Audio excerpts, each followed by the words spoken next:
thanks to all of you people. A couple things. I saw that and I felt it. A couple things that really stand out to me is, number one, when we sit here and look at all the folks out here that are volunteering, that are giving, thank you.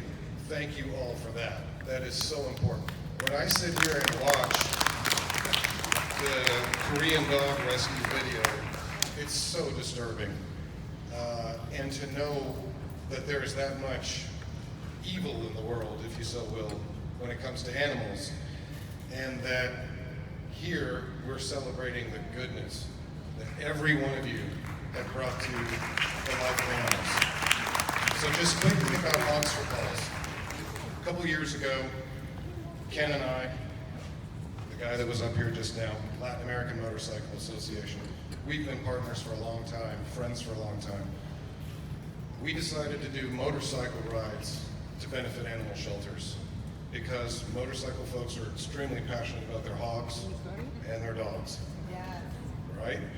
So this became a concept that here we are today. We had a great ride today. You might have seen a lot of bikers here today. They came out, rode 90 minutes, paid a lot of money to be here so that we could not only give away this award, but we could eventually give away lots of money. I mean, ultimately, all the fundraising you guys do is after you take care of the animals. So one of the things we decided was, we're pretty good at fundraising. Let's do that on your behalf as much as possible. One thing stands out.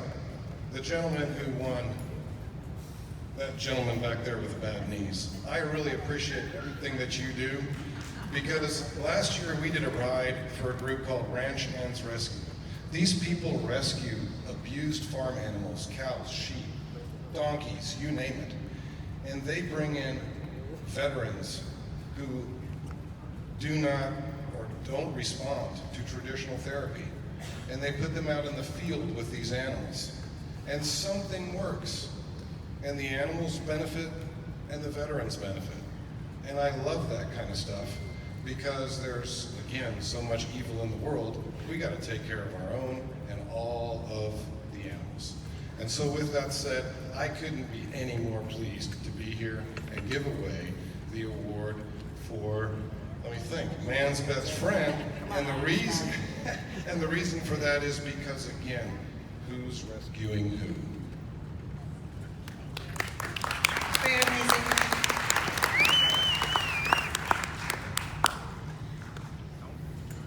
Man's best friend of the year.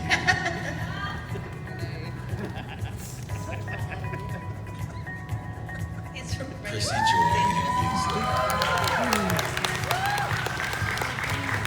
Melissa Braverman and Benji.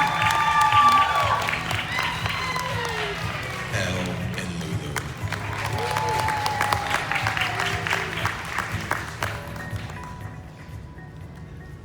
I think we need another drum roll. Can we get another drum roll? Shorty, you gotta dance with the drum roll.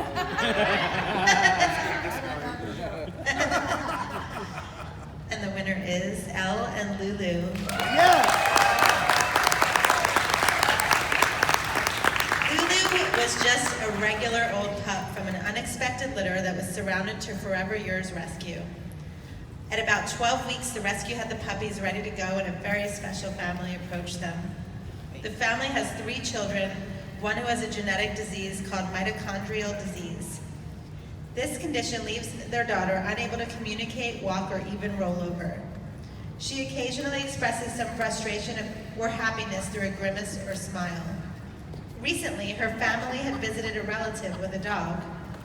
The dog really gravitated towards Elle. And surprisingly, Elle was showing vague signs of interest, much more than they'd ever seen before. She seemed to enjoy the dog's touch and presence, and that is huge to this family. Imagine never knowing what your child is feeling or thinking, never knowing if they have any satisfaction in life despite your best efforts to treat her normally like any other kid. This family does that, and so when they shared this information with the rescue, they knew they had to do their best to pair them with a perfect pup. At first, the rescue did not expect Lulu to be it. What's happening? Are you getting growled at?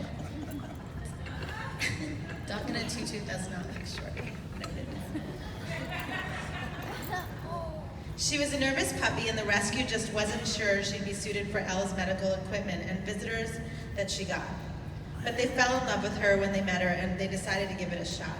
The rescue just asked them to give it a little time to prepare the puppy. They did what they could to introduce strollers and encourage her to avoid anyone's face, but to lick their hands and stay low on laps. She went home for a trial period. The rescue awaited an update, anxiously seeing how they did together. The connection between Elle and Lulu was instant. Lulu seemed to have a natural understanding of what Elle needed and would just cuddle on her lap for hours. A big concern were Elle's tubes and them being pulled out. As time passed, they began to trust Elle more and more around her. It became harder and harder to interrupt their secret world